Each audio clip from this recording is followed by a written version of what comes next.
गोलकोंडा किला आज़ादी का जश्न मनाने के लिए पूरी तरह से तैयार हो चुका है। समारोह के आयोजन को लेकर अधिकारियों ने सभी तैयारियां पूरी कर ली है। सीएम केसीआर आज सुबह 7:30 बजे गोलकोंडा किले पर पहुंचेंगे और पुलिस विभाग से सलामी लेंगे।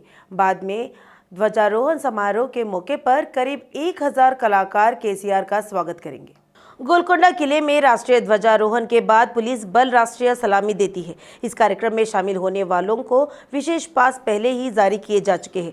सूचना विभाग ने पूरे कार्यक्रम को देखने के लिए विशेष स्क्रीन भी लगाई है। स्वतंत्रता दिवस के कार्यक्रम स्थल पर वाटरप्रूफ टेंट भी लगाए गए हैं ताकि बारिश होने पर भी किसी को कोई परेशानी ना हो। मंत्री केटीआर ने कहा है कि दुनिया में भारत सबसे बड़ा लोकतांत्रिक देश बन चुका है। यह दुनिया के लिए आदर्श है। उन्होंने सिकंदराबाद परेड ग्राउंड्स में तेलंगाना और आंध्र प्रदेश उपक्षेत्र मुख्यालय के सैनिकों द्वारा आयोजित 2 दिवसीय आज़ादी का अमृत महोत्सव में भाग लिया। पैर के दर्द से जूझ रहे केटीआर ने 3 हफ्तों के बाद इस कार्यक्रम में शिरकत की है और करीब 1.5 घंटा बिताया है। देशभक्ति के गीतों पर सैन्य बैंड द्वारा प्रस्तुत किए गए सांस्कृतिक समारोह में प्रदर्शन और नृत्य देखे। इस मौके पर तेलंगाना व आंध्र प्रदेश में शहीद हुए सैनिकों के परिवारों को महावीर पुरस्कार देकर सम्मानित किया गया है। केटीआर ने 75वें स्वतंत्रता दिवस पर लोगों को शुभकामनाएं दी है। उन्होंने कहा कि भारत की तुलना दुनिया के देशों से नहीं की जा सकती है। मंत्री तलसानी श्रीनिवास यादव ने कहा है कि आज़ाद भारत हजारों वीरों के त्याग और बलिदान से अस्तित्व में आया है। मंत्री ने हैदराबाद नेकलेस रोड पर संजीवया पार्क में तिरंगे को लेकर आयोजित प्रदर्शन का उद्घाटन किया। इस कार्यक्रम में राष्ट्रीय ध्वज के उदय के बाद से हुए परिवर्तनों और परिवर्धन की जानकारी दी गई। मंत्री ने कहा है कि अहिंसा के जरिए देश को आज़ादी दिलाने वाले महात्मा के बारे में छात्रों को जानकारी देने के लिए सरकार राष्ट्रपिता गांधी पर आधारित फिल्म सिनेमाघरों में मुफ्त दिखाई जा रही है। मंत्री श्रीनिवास गौड़ ने कहा है कि जो लोग उन्हें बर्खास्त करने की मंशा रखते हैं वे तेलंगाना आंदोलन के दौरान कहाँ थे। उनका ध्यान केवल सत्ता पर ही है, लोगों के कल्याण व राज्य के विकास पर नहीं है। बीसी वेलफेयर एसोसिएशन के तत्वावधान में सरदार सर्वाई पापन्ना की 372वीं राज्य स्तरीय जयंती समारोह आयोजित किया गया। इस समारोह में शामिल हुए मंत्री श्रीनिवास गौड़ ने उन पर लगाए गए आरोपों का जवाब दिया। उन्होंने कहा है कि जो नेता दल बदल रहे हैं उनका ध्यान सत्ता हासिल करने के सिवाय लोगों के कल्याण व राज्य के विकास पर नहीं है। उन्होंने कहा है कि वे तेलंगाना और आम राज्य में मंत्री रहने वालों की आलोचना कर रहे हैं। तेलंगाना राज्य बनने के बाद सीएम केसीआर ने न केवल बीसी को स्वाभिमानी भवन दिए हैं बल्कि महापुरुषों के जन्मदिन समारोह का भी आधिकारिक रूप से आयोजन करने पर जोर दिया है। सबिता इंद्रा रेड्डी ने कहा है कि मुख्यमंत्री जल्द ही मौसमी बीमारियों से बचाव के उपायों हेतु उप समिति नियुक्त करेंगे। हर रविवार सुबह 10 बजे 10 मिनट के कार्यक्रम के अंतर्गत उन्होंने हैदराबाद के श्रीनगर कॉलोनी में अपने आवास पर जल भंडार क्षेत्रों की सफाई की। मौसमी बीमारियों की रोकथाम को लेकर लोगों को इस कार्यक्रम में स्वेच्छा से भाग लेने के लिए कहा गया है। मंत्री ने मटके, गमले और पुराने टायरों में पिछले कई दिनों जमा पानी निकाल फेंकने की सलाह दी है, क्योंकि जमा हुए पानी में सतह पर मलेरिया और डेंगू के अंडे पनपते हैं और मच्छरों की उत्पत्ति होती है। वहीं मच्छरों के काटने से बुखार चढ़ता है और व्यक्ति बीमार होता है।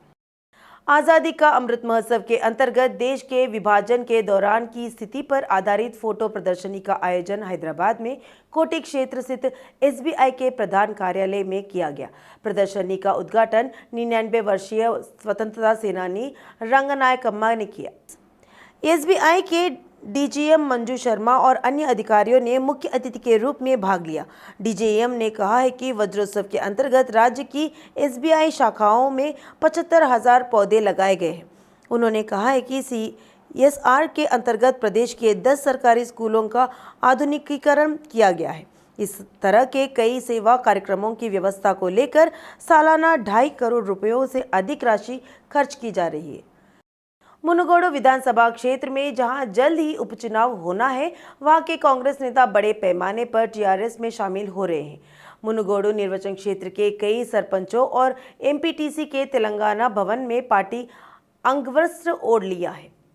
पूर्व अध्यक्ष एस मधुसूदन चारी, पीयूसी अध्यक्ष आरमूरू विधायक जीवन रेड्डी की उपस्थिति में उनका गुलाबी अंगवस्त्र ओढ़कर पार्टी में गर्मजोशी के साथ स्वागत किया गया। मधुसूदनचारी और जीवन रेड्डी ने आश्वासन दिया कि पार्टी में शामिल होने वालों को उपयुक्त स्थान मिलेगा। ये सभी अतीत में कोमट रेड्डी, राजगोपाल रेड्डी के समर्थक थे, लेकिन जब राजगोपाल रेड्डी ने कांग्रेस छोड़कर भाजपा में शामिल होने का मन बना लिया था, तभी उन्होंने टीआरएस में शामिल होने का निर्णय लिया। बीजेपी सांसद के लक्ष्मण ने कहा है कि हमें आज़ादी दिलाने के लिए कई स्वतंत्रता सेनानियों ने अपने प्राण त्यागानुसार किया है।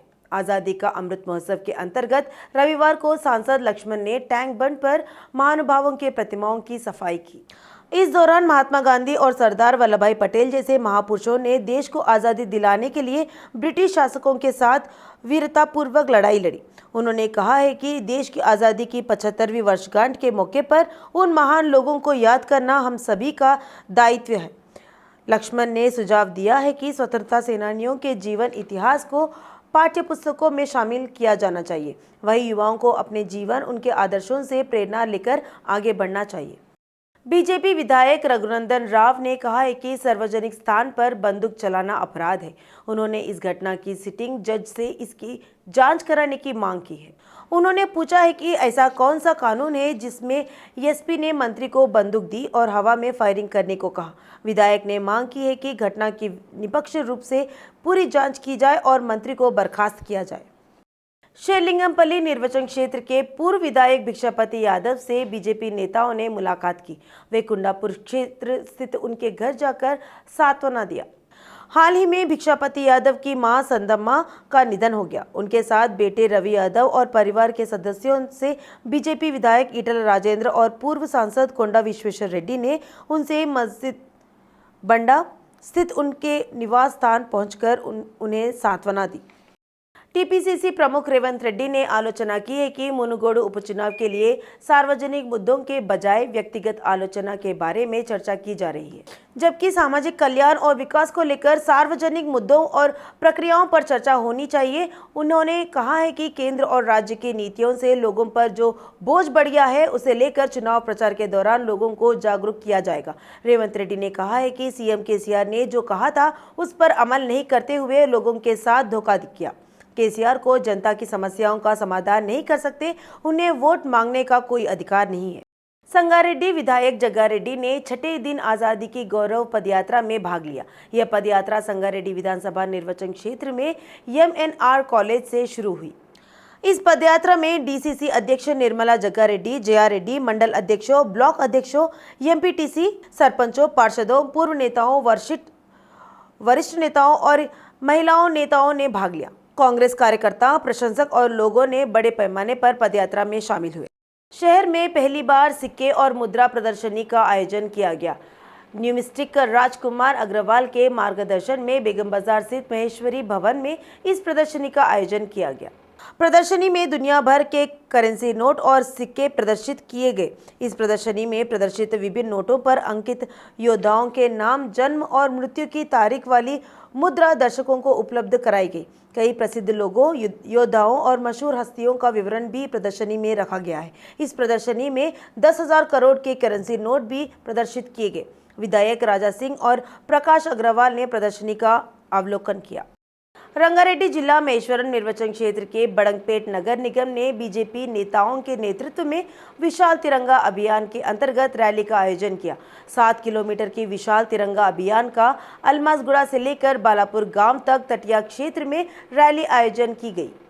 महेश्वरम विधानसभा क्षेत्र के बीजेपी पार्टी प्रभारी इंडला श्रीरामुलु यादव ने झंडा दिखाकर रैली की शुरुआत की। छात्रों ने अपने फैंसी ड्रेस से दर्शकों को मंत्रमुग्ध कर दिया।